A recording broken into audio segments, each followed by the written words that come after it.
importância da reforma protestante. E eu sei que talvez alguns vão se perguntar assim: pastor, nem sabia que eu era protestante. Contra o que nós estamos protestando, afinal de contas, né? Ah, tá bom, né? Ok, então nós vamos falar hoje à noite, começar a falar hoje à noite sobre esse assunto. E eu queria convidar você para que nós pudéssemos ler Isaías 42, versos de 5 a 12. Isaías capítulo 42, versos de 5 a 12. Depois Zacarias 1:3. E finalmente Romanos 1, do 14 ao 17. Primeiro Isaías, livro do profeta Isaías, capítulo 42, versos de 5 a 12. É o sincero desejo do meu coração que Deus te abençoe nesta noite com a palavra e abençoe a todos aqueles que o Senhor permitir que ouça esta mensagem, seja aqui no templo, seja depois pela internet. Isaías 42, versos de 5 a 12. Diz assim a palavra do nosso Deus: assim diz o Senhor, que criou os céus e os estendeu, e formou a terra e a tudo quanto produz, que dá a respiração ao povo que nela está, e o espírito aos que nela andam. Eu, o Senhor, te chamei em justiça, e te tomei pela mão, e te guardarei, e te darei por conserto do povo e para a luz dos gentios, para abrir os olhos dos cegos, para tirar da prisão os presos e do cárcere os que jazem em trevas. Eu sou o Senhor, este é o meu nome, e a minha glória, pois a outrem não darei, e nem o meu louvor às imagens de escultura. Eis que as primeiras coisas passaram, e novas coisas eu vos anuncio, e antes que venham a luz e vô-las faço ouvir.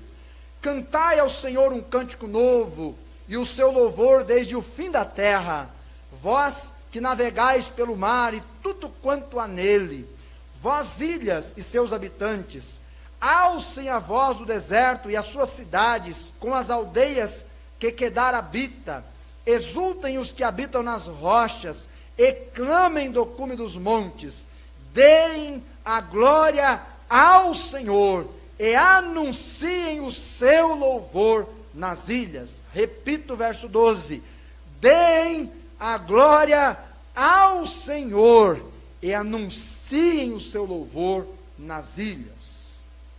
Agora, Zacarias capítulo 1, versículo 3, e antes que alguém reclame que é um livro difícil de achar, ele é o penúltimo, então fica mais fácil, né? Penúltimo aí do Antigo Testamento. Então fica mais fácil. Zacarias 1, 3. Zacarias 1, 3. Zacarias 1, 3 diz assim, se você não achou, ouça. Portanto, dize-lhes, assim diz o Senhor dos exércitos, tornai para mim, diz o Senhor dos exércitos, e eu tornarei para vós, diz o Senhor dos exércitos.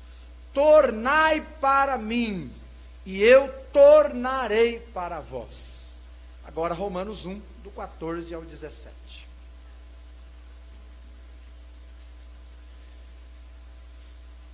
Romanos 1, do 14 ao 17, especialmente versos 16 e 17, são os versos chaves quando nós pensamos na reforma protestante. Eu sou devedor tanto a gregos como a bárbaros, tanto a sábios como a ignorantes. Verso 15. E assim, quanto está em mim, estou pronto para vos anunciar o evangelho a vós que estáis em Roma. Note agora, porque não me envergonho do evangelho de Cristo, pois é o poder de Deus para a salvação de todo aquele que crê, primeiro do judeu e também do grego, porque nele se descobre a justiça de Deus de fé em fé, como está escrito, mas o justo viverá da fé. Vamos orar. Abençoa a tua palavra, Senhor, agora. Abençoa cada alma que ouvirá esta mensagem, de tal forma que, abençoados com o teu Espírito Santo, possamos entender claramente, sermos ensinados e também, Senhor, desafiados e também, Senhor, enviados para fazer o teu desejo e ainda, Senhor Deus, preparados para toda boa obra. Abençoe cada vida que está aqui e cada um que ouvirá esta mensagem, em nome do Senhor Jesus. Amém. Reforma a volta da glória só a Deus. Meus irmãos, esta é uma verdade na qual toda a nossa vida deveria estar fundamentada. Somente a Deus toda a glória. E a glória aqui referindo-se à adoração, louvor, crédito pelo que temos e somos, culto, reverência e temor, reconhecimento divino. Então, glória a Deus. E isto não deveria ser motivo de dúvida nenhuma. Eu e você deveríamos ter isso claramente. Tudo que falamos, tudo que pensamos, tudo que fazemos, deveria ser para a glória de Deus. Isaías, no capítulo 42, nos dá alguns motivos. Primeiro, no verso 5, porque Deus é o Criador de tudo, então Ele merece a glória de tudo. No verso 6, porque Ele é o provedor de todas as necessidades da criação. Veja, o homem é tão sábio, fica 3 meses sem chover e entra em parafuso. É ou não é? Já começa uma tensão, já começa uma preocupação, porque o homem não consegue fazer a chuva, né? Mas ele é muito sábio, mas não consegue fazer a chuva. Depende da provisão de Deus.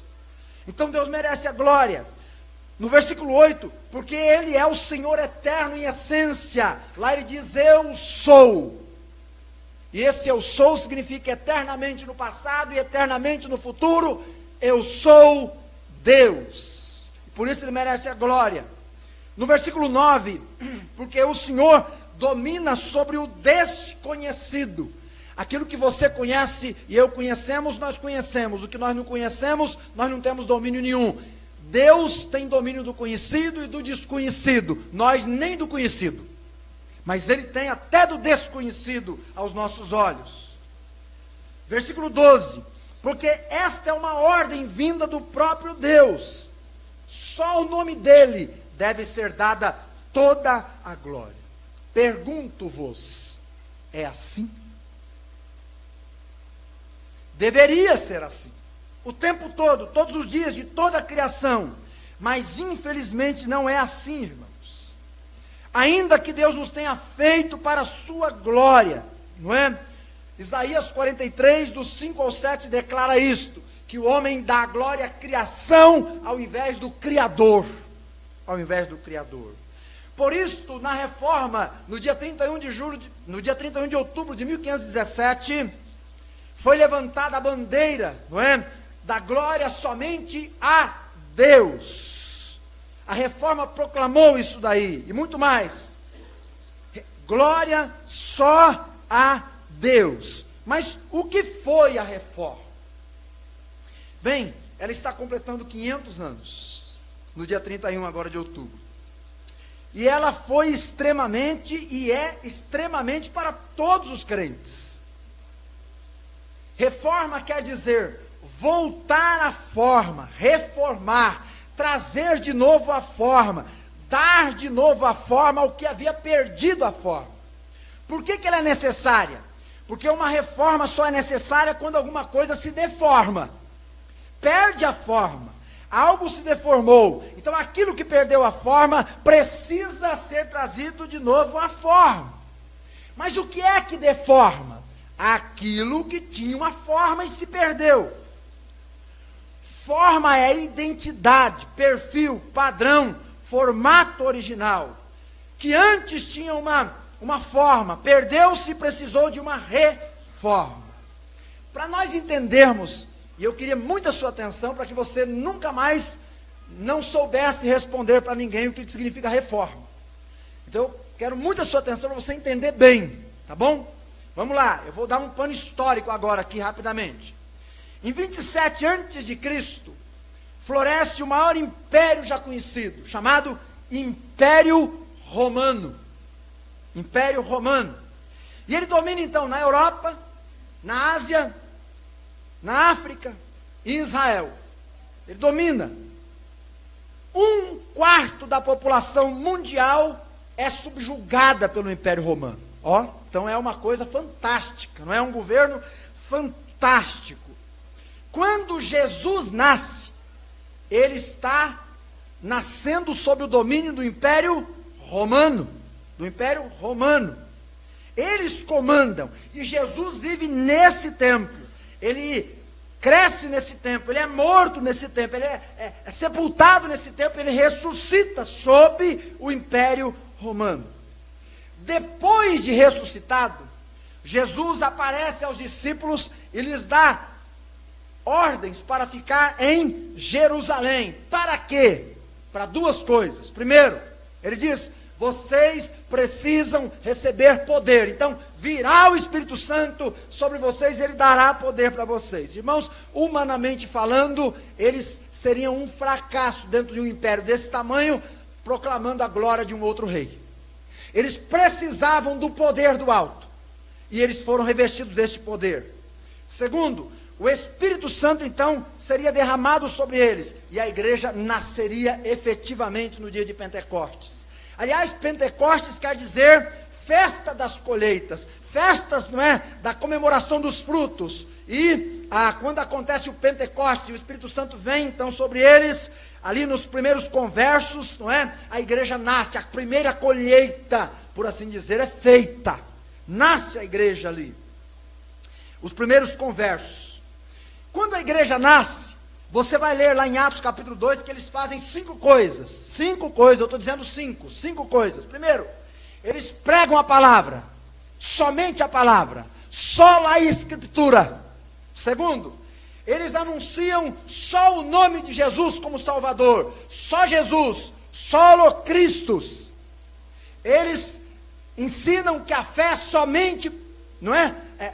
A salvação é somente pela fé. Somente pela fé. Sola fide. Eles pregam a salvação somente pela graça. Somente pela graça. Sola gratia. E eles proclamam toda a glória dada somente ao nome de Deus, somente ao nome de Deus, soli deo glória. Esta é a forma da igreja. É assim que a igreja tem que ser, é assim que ela tem que viver, é sobre esses pilares que ela tem que estar estabelecida. E é assim que nasceu a igreja. Em Atos capítulo de número 9, Paulo é convertido. E logo em seguida ele torna-se um missionário. E ele então começa a levar o evangelho para todo o Império Romano. Paulo escreve 13 epístolas que juntas, não é, com as demais, formam a teologia da igreja, o manual da conduta da igreja. Então, um crente, para ser bíblico, para ter uma vida correta, para viver em autoestima, ele tem que ler a Bíblia, ele tem que alimentar-se da Bíblia, ele tem que ser cheio de Bíblia, senão ele vai cair, não é, no secularismo e vai cair aí nas unhas desse mundo. Paulo escreve, então, essas epístolas, e a igreja vai perseverar inicialmente nestas doutrinas. Lá em Atos está escrito: e perseveravam nas doutrinas dos apóstolos. Perseveravam. Muito bem. Na medida que eles perseveravam, o Senhor ia acrescentando à igreja os que iam sendo salvos. 70, 120, 3 mil, 5 mil, e já não cabia mais no templo, porque era muita gente. Aí a perseguição espalha aqueles crentes, porque Nero, o imperador romano, não é? Vê a igreja crescer, não é? E ele persegue a igreja. E a igreja vai crescendo sob o sangue dos apóstolos. E os apóstolos vão morrendo. Vão morrendo.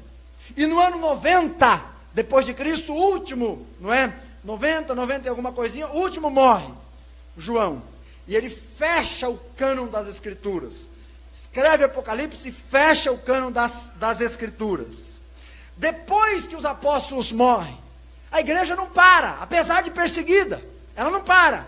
Por quê? Porque Deus já tinha passado o evangelho, a doutrina para a próxima geração, que são chamados os pais da igreja. Quem são eles? Vou citar alguns: Policarpo de Esmirna, Irineu de Lyon, Inácio de Antioquia, João Crisóstomo, Justino Mártir, Tertuliano de Cartago. A igreja é perseguida, mas a igreja cresce, ela é grande, ao ponto de Tertuliano dizer assim: o sangue dos mártires é a semente da igreja. Porque o povo, quanto mais era morto, quanto mais era assassinado, quanto mais era perseguido, mais crescia, mais ia para frente, mais ia adiante, mais ia adiante. E isso vai até o 3º século. Meus irmãos, esse é um grande desafio, preste atenção, um grande desafio, manter a forma, manter as doutrinas, manter a liturgia, manter a direção, manter a unidade. Eu quero dizer para você que todos os dias o reino das trevas se levanta para nos desunir, todos os dias o reino das trevas se levanta para implantar falsas doutrinas, todos os dias o reino das trevas se levanta para tentar tirar a igreja da direção, para ela perder a forma. Mas a igreja estava sofrendo, mas permanecendo. E este é um grande desafio, sabe por quê? Porque desde a entrada do pecado no mundo, a nossa tendência, a sua tendência, a minha tendência é perder a forma, é perder o rumo, é perder a direção, é perder. Lembra dos antediluvianos, o pessoal antes de Noé? Perderam a forma rapidinho. Lembra dos pré-abraâmicos? Gente, de Noé a Abraão, você olha lá, não tem 1000 anos. Mas quando você olha, na época de Abraão, Deus tem que chamar um idólatra para fazer dele um povo, porque não tinha mais crente no mundo praticamente. Porque perdeu a forma, perdeu a direção. Você olha o povo de Israel no deserto, e lá no livro de Juízes, você vê o povo, em certas ocasiões, dizendo assim, cada um fazia o que queria, porque não tinha rei, Israel não tinha juiz, ninguém tinha, o povo desviava-se. Você vê eles na terra prometida com reis e maravilhosos reis e desviavam-se. Nos dias de Cristo a coisa estava tão feia que quando Jesus vem eles estavam tão longe que nem a Cristo recebem. Nem a Cristo recebem. Nos dias de Paulo já, depois que o evangelho já começa a ser pregado por Paulo, Paulo vai dizer, vão surgir lobos no meio de vocês. E ele tem que pregar aos Gálatas, porque os Gálatas já estavam passando para outro evangelho. A tendência em perder a direção, perder a forma. Mas a igreja vai sobrevivendo. Até o ano 313 ela consegue sobreviver. Por quê? Porque até o ano 64, por assim dizer, a perseguição era por ciúmes. Então os fariseus, os saduceus, os escribas, vendo o cristianismo crescendo, com ciúme perseguiam a igreja. Depois do ano 64, a perseguição foi política, porque o Império Romano, vendo que a igreja estava crescendo, não é? O Nero, então, eles perseguiram os cristãos ao ponto de matarem, crucificarem, fazerem deles tochas humanas, para ver se acabava com a igreja, mas não acabou. Ela foi caminhando, foi crescendo, foi se desenvolvendo. Mas veja como o diabo é sujo. Quando chega no ano 313, o imperador Constantino olha para o império e vê dentro do império um povo estranho, uma mosca branca, um povo estranho. E ele está vendo que a perseguição não está adiantando. Quanto mais persegue, mais esse povo cresce. Então o que é que ele faz? Não é? O que é que ele faz? Ele tem uma vitória lá no ano 313, ele diz se converter ao cristianismo, e ele então baixa um decreto dizendo que a partir daquele dia, daquele ano 313 depois de Cristo, todo o Império Romano é cristão. Todo o Império Romano é cristão. Até aqui, irmãos, a igreja tinha sido perseguida, mas agora eles mudam a forma. Eles querem trazer a igreja, não é, para dentro do Estado, e trazem mesmo. Então, eles unem a igreja e o Estado. Quando eles fazem isso oficialmente, unem igreja e Estado, a igreja, a partir daí, deforma-se. A partir daí, deforma-se. Começa uma deforma. E a igreja vai perder a sua forma. A igreja vai perder a sua forma. E, neste momento, quando acontece isso, quando Constantino declara o Império Romano cristão, a igreja começa a perder a forma. Só que eu quero te dizer uma coisa muito importante. Deus sempre deixou 7.000 joelhos que não dobraram, se dobraram diante de Baal. Porque quando o imperador faz isso, verdadeiros crentes deixam essa igreja agora institucionalizada, unida ao Estado, e começam a andar na margem. São eles, os petrobusianos, os albigenses, os valdenses, os anabatistas e outros. Eles começam a andar na margem. E outros grupos, pequenininhos, perseguidos. E aí vão ser perseguidos até o ano de 1500. E vão morrer milhares deles. E vão andar sempre debaixo de perseguição. Quando o imperador traz a igreja para o Estado, quando ele faz isso, nasce o que chamamos de romanismo. O catolicismo romano nasce no ano 313. Preste atenção, no ano 313. Então, com isso, o que aconteceu? A igreja absorveu no culto os elementos pagãos. Heresias entraram na igreja. Então eu vou passar uma lista para você aqui. Ouça bem. No ano 304, os bispos começam a ser chamados de papa. Não é oficial ainda, mas já começam a ser. No ano 310, inicia-se o culto a mortos. Culto a mortos, né? Missa de sétimo dia, por exemplo. No ano 320, começam a usar velas na igreja. No ano 325, Constantino celebra o primeiro concílio das igrejas, o de Nicéia, um concílio ecumênico. No ano 381, a igreja recebe o nome de Católica Apostólica Romana. Nasce o catolicismo romano oficialmente. No ano 394, o culto é substituído por missa. E missa quer dizer sacrifício do corpo e do sangue de Cristo sem sangue. Então, missa quer dizer um sacrifício sem sangue. Então, toda vez que é celebrado um ritual assim, não é? Você está fazendo o sacrifício de Jesus de novo, só que sem sangue, sem derramamento de sangue. 416 crianças recém-nascidas são pela primeira vez batizadas. Aí, o pé do batismo, então, é introduzido na igreja. A criança nasce, já é batizada para se tornar filha de Deus. Ninguém se torna filho de Deus assim, mas é assim que são ensinados. Por isso você pergunta para as pessoas aí fora, você é filho de Deus? A pessoa diz, eu sou, porque ela foi ensinada que quando ela foi batizada pequenininha, ela se tornou filho de Deus, mas isso não é bíblico. 431 é instituído o culto a Maria morta. No ano 503, o purgatório começa a existir. O purgatório começa a existir. Então as missas aos mortos começam a ser cobradas, não é?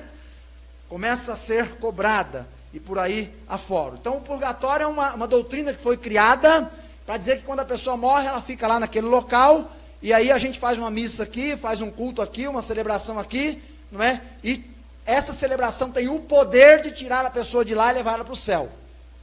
É mais poderoso que o sangue de Cristo, pelo jeito, né? Porque vai tirar a pessoa de lá. Mas isso não é bíblico, gente.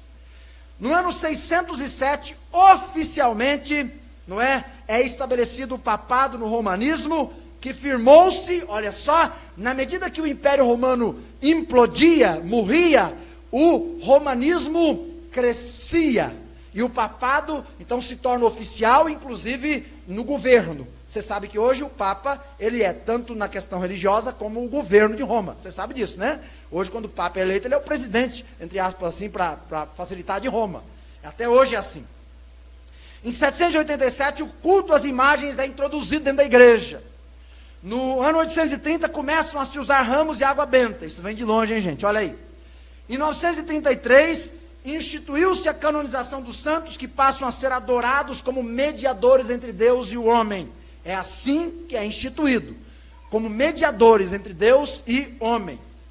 Em 1184, estabelece-se a Inquisição, ou seja, qualquer um que se levantasse contra a igreja era julgado e queimado na fogueira.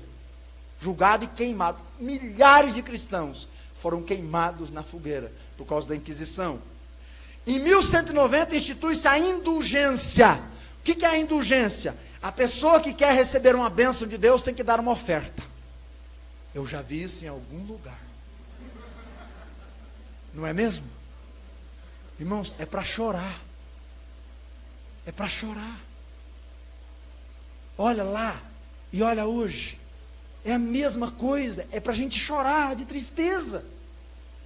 A indulgência, a pessoa que quer uma bênção, que quer receber um lugar no céu, uma escritura do céu, tinha que pagar. Então representantes do Papa iam por todo o império e eles vendiam terrenos no céu, porque precisava construir essa basílica que você vê hoje na televisão todo final de semana, onde ele sai na janela, foi construída com dinheiro de pessoas que pensaram estar comprando um lugar no céu e perdão de pecados. Que judiação o que foi feito. Em 1200, a hóstia substitui a ceia e os fiéis não têm mais acesso ao vinho. É até hoje assim, né?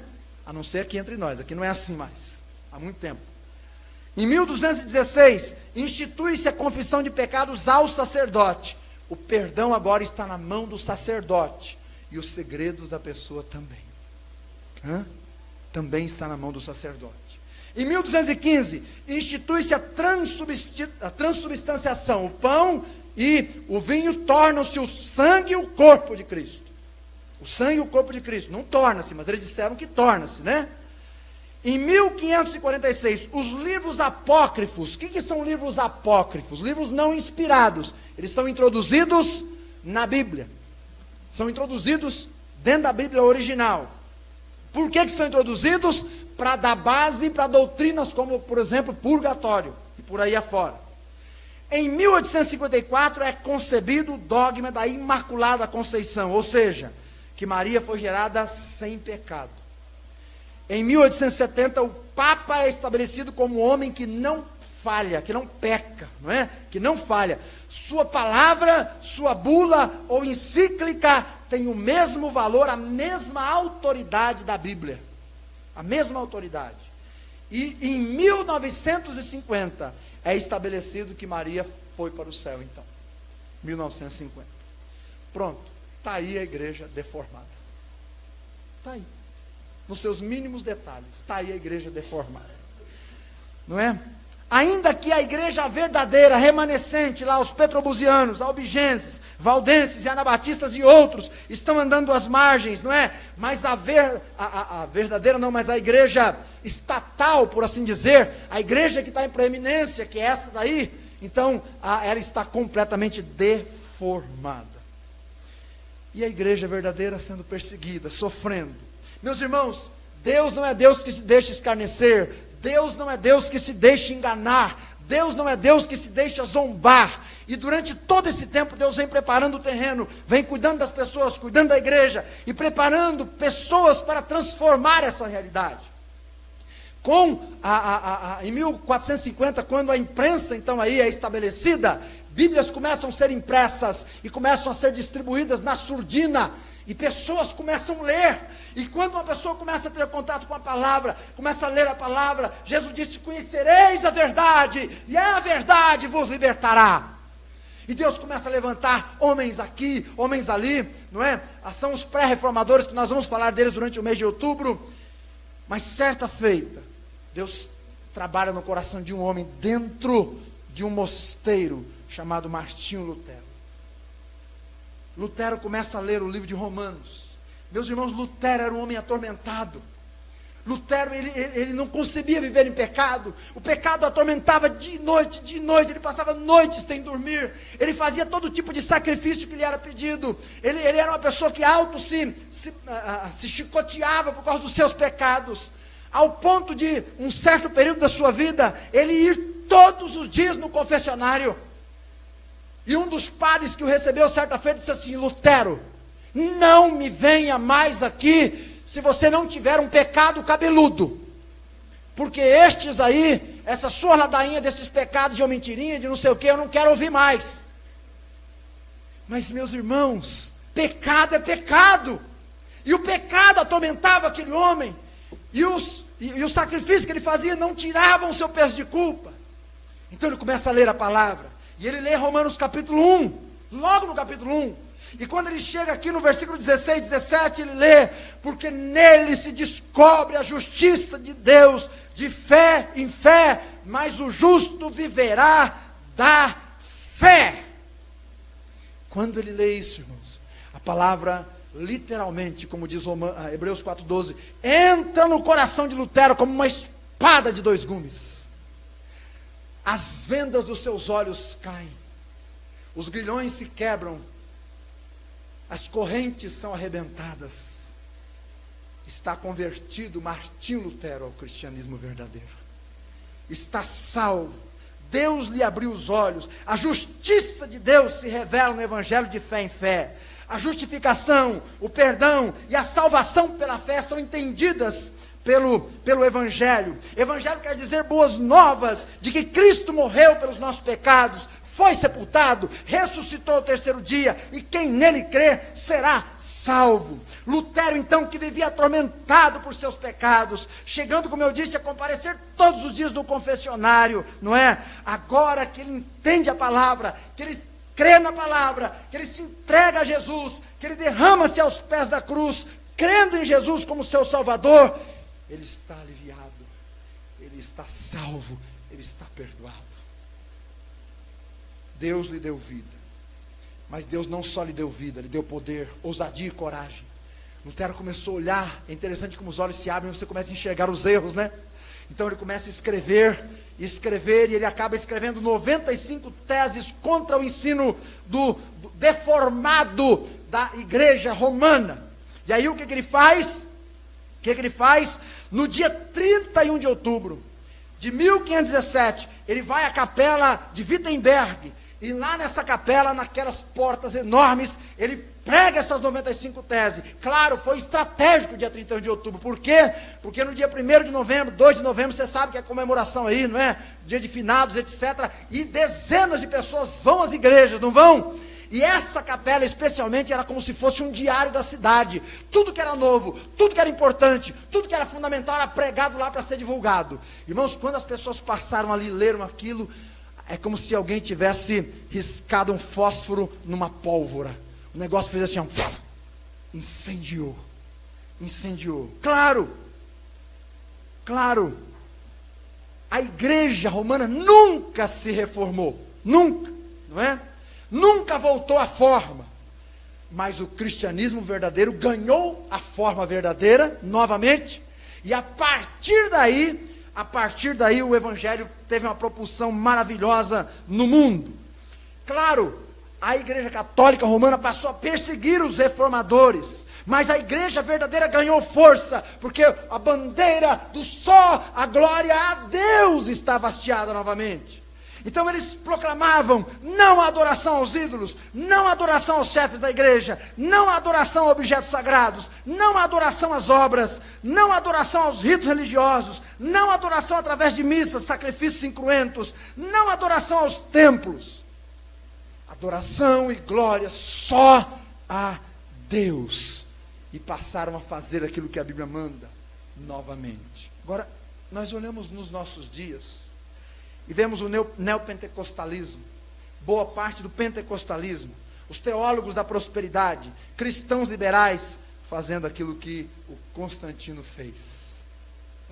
Fazendo tudo aquilo que o Constantino fez. O que é que o Constantino fez? Constantino, lá no ano 313, ele disse que as pessoas, tinham que depender do homem e da mulher de Deus, para fazerem seus sacrifícios, para fazer então aí os seus pedidos àqueles homens. Os sacerdotes é que tinham o poder do perdão, eles é que intercediam pelo povo, e o povo era um mero espectador. Não é o que acontece, não é o que está acontecendo hoje também?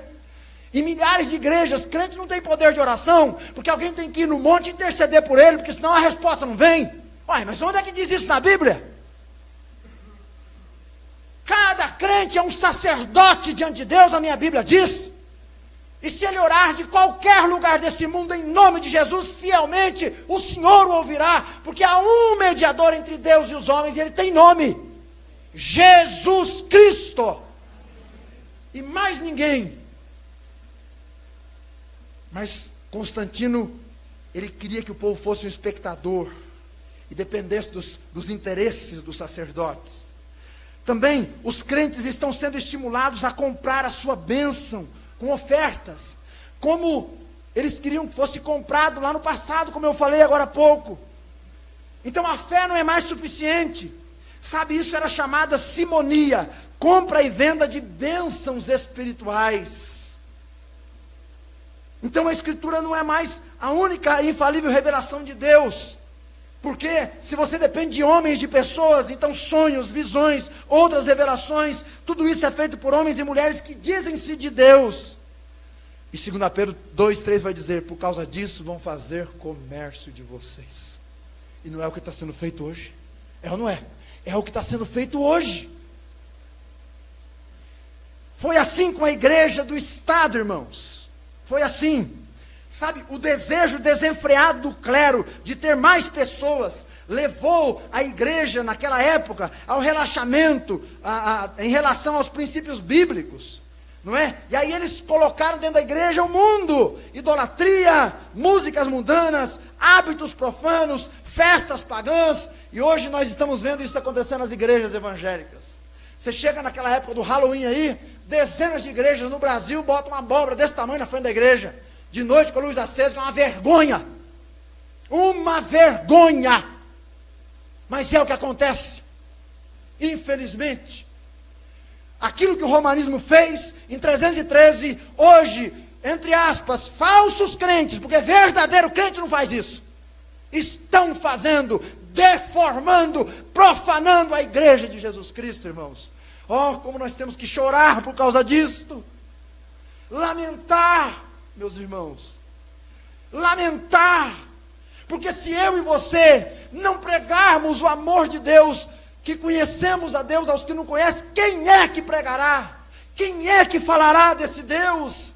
Se nós o deixarmos, quem é que falará? A glória hoje é dada ao cantor, a glória hoje é dada ao pastorzão, o homem de Deus, o poderoso da oração. A glória hoje é dada ao missionário, não sei das quantas, celebridades dentro do reino de Deus, e não há mais glória somente a Deus. Irmão, preste bem atenção no que eu vou te dizer, com temor, com respeito, mas enquanto eu for pastor nesta igreja, a glória aqui será dada só a Deus. Deus me ajude, como disse Lutero, que o Senhor me ajude. A glória será dada só ao nome do Senhor, porque Ele é digno, nós não. Ele é digno. Então acorda, igreja, precisamos de uma nova reforma, de voltar à forma, de um reavivamento bíblico. Veja, irmão, a apostasia está aí, diante dos nossos olhos. A glória deve ser dada só a Deus, e sabe, é justamente essa é a marca do cristão verdadeiro, porque pela Escritura ele entendeu e creu na mensagem, e por ela ele vive obediente a Deus. Pela obra de Cristo, e tão somente a obra de Cristo, ele foi salvo. Pela fé na obra de Cristo, ele foi perdoado, foi feito filho de Deus e justificado. E toda adoração, todo louvor e toda honra deve ser dada só a Ele. Isaías 42:8 diz: eu sou o Senhor, eu sou o Senhor. Este é meu nome, e minha glória, pois, não a darei a outrem. Não darei, só ao nome do Senhor. Nós como cristãos, não devemos viver de outra forma, não devemos perder a forma, devemos manter-nos na forma bíblica de culto e adoração ao Senhor. Mas pastor, por que é que nós não podemos blasfemar do nome de Deus, perdendo a forma? Sabe, irmãos, quando a gente atrai glória para a gente, para a igreja, para o prédio, para o que está fazendo e acontecendo, às vezes eu fico até preocupado, que há pessoas, irmãos, que buscam tanto glória pessoal, que tudo que ela faz, ela posta no Facebook. É ou não é verdade? Está numa reunião de oração? Olha eu na reunião de oração. Quem quer saber se está na reunião de oração? Jesus não disse que é para entrar no quarto, fechar a porta, entre ti e Deus. Não é isso, gente. É isso. Mas hoje a busca da glória é tão grande, que tudo a pessoa coloca lá, está fazendo qualquer coisa para Deus, está lá no Facebook para todo mundo, vai, mas quem é que tem que ver? Não é Deus. Não é para Ele que fazemos, então é para Ele que vamos fazer mesmo. A Bíblia diz em Atos capítulo número 12, eu já estou indo para o final da mensagem, que Herodes um dia fez uma prática, deu uma palestra publicamente, e quando ele terminou a palestra, o povo levantou e aplaudiu Herodes, e gritava: Herodes, esse Herodes, aí Herodes, muito bem Herodes, não é voz de homem, é voz de um Deus. Quando dizem isto, Herodes recebe a glória. Sabe o que diz o texto lá de Atos capítulo 12, verso 20 a 25? Quando ele recebeu a glória, no mesmo instante, o Senhor mandou um bicho que matou Herodes. Sabe por quê?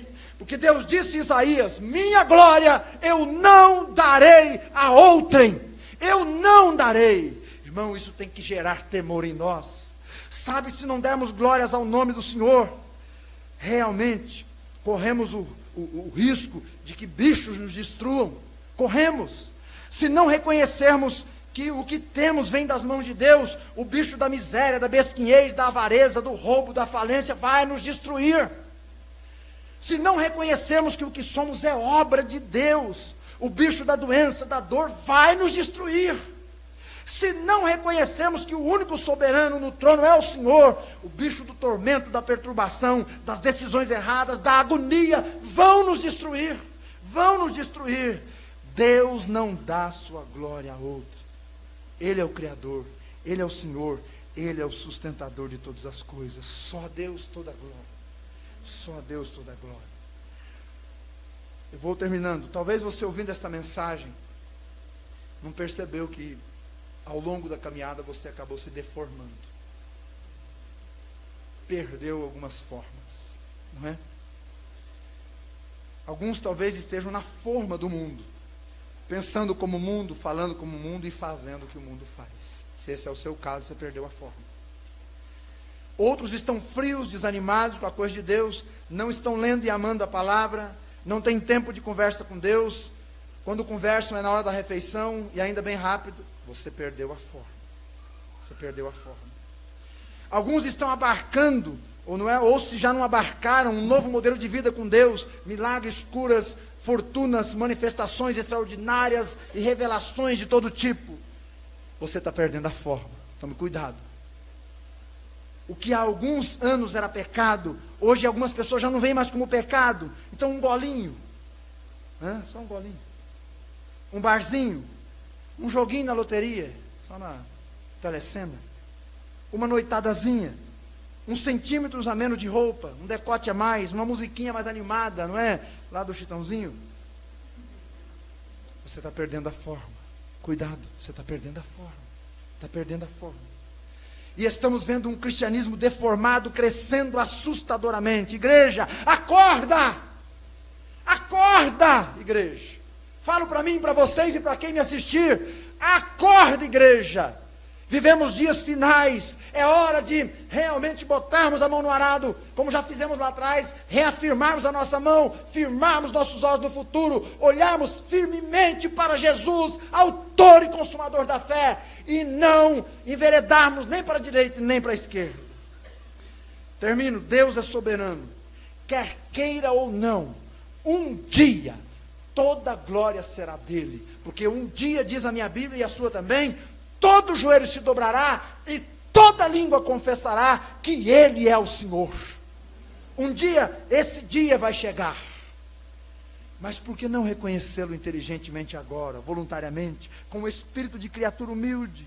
Escute, Ele nos criou, Ele nos amou com amor eterno, Ele se importou conosco, Ele está com suas mãos estendidas, Ele nos dá atenção, Ele é Deus presente. Curvemo-nos, ajoelhemo-nos diante do Deus que nos criou, tornemo-nos para Ele. Apocalipse diz: volte ao primeiro amor. Lembra, vê aonde você caiu e volta ao primeiro amor, antes que eu venha e remova teu candeeiro.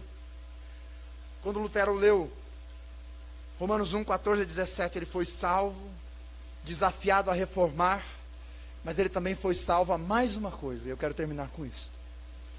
Ele foi salvo a proclamar. Se não, olhe comigo Romanos, e eu termino então com os versos 14, 15 e 16.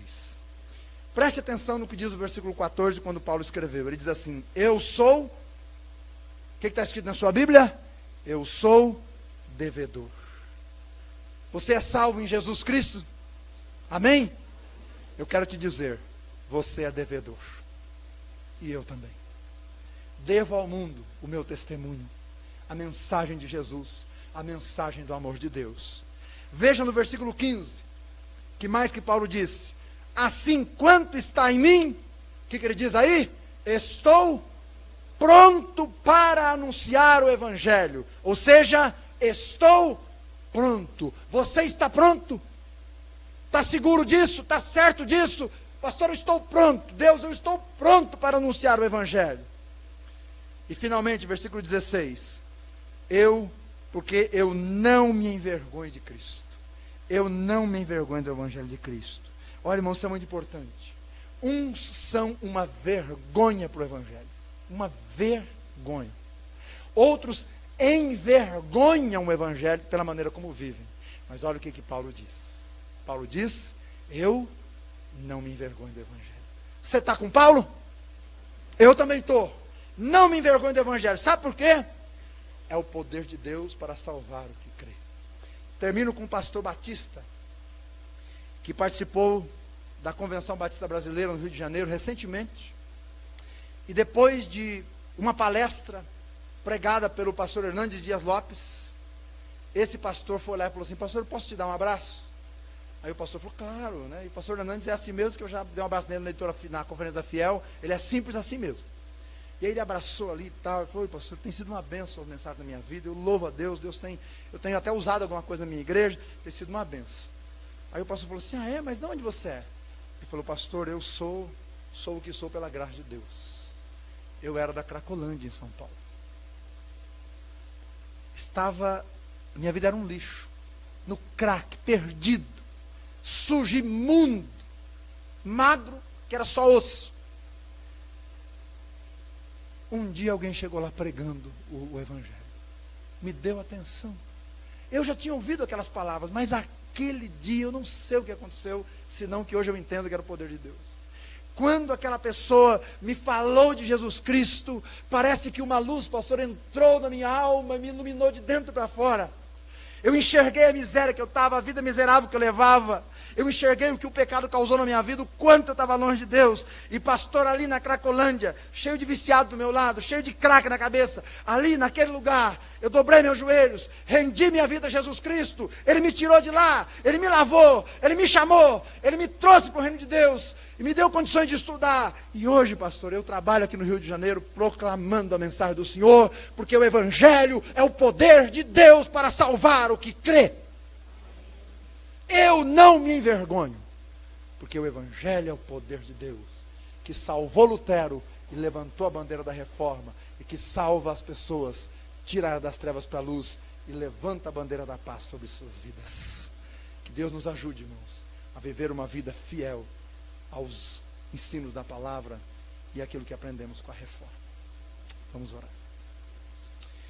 Querido Pai, nós queremos te louvar nesta noite, pelo grande privilégio que temos, ou que tivemos de ouvir a Tua palavra, entender melhor hoje quão importante foi a reforma e é até hoje nos nossos dias. Hoje temos a liberdade de chegar num púlpito como este, num canal de Facebook e livremente proclamar a palavra do Senhor. Ganhamos essa bênção porque o Senhor Deus é aquele que fez uma gloriosa obra na vida dos reformadores. Louvado seja o Teu nome, Pai. Agora está sob a nossa responsabilidade, somos devedores, devemos estar prontos e jamais nos envergonhar do Evangelho de Jesus, que salva aquele que crê, ainda que seja alguém que o crack afundou na lama. Pai, com esta mensagem, anima o nosso coração, fortaleça a nossa fé, ajude-nos a ficarmos firmes na sã doutrina, na Tua palavra, e a vivermos vidas tão impactantes e tão consagradas a Ti, que venhamos a transformar o nosso mundo, a nossa geração, a nossa cidade, como os reformadores transformaram no passado. Precisamos que o Senhor levante homens e mulheres. Levanta aqui dentro desta igreja, Senhor. Levanta aqui dentro desta igreja pessoas que amam só a Escritura, vivem só pela fé, amam só a Cristo e dão só ao Senhor honra, louvores e glórias. Que esta igreja seja uma igreja que vive e proclame a glória do Deus vivo. Só o Senhor é digno dela. Agora, Pai, vamos para casa. Ajuda-nos que esta mensagem realmente seja um combustível para nos levar a conduzir o bastão do Evangelho um pouco mais adiante. Guarde-nos até que Jesus volte. Em nome dele oramos. Amém.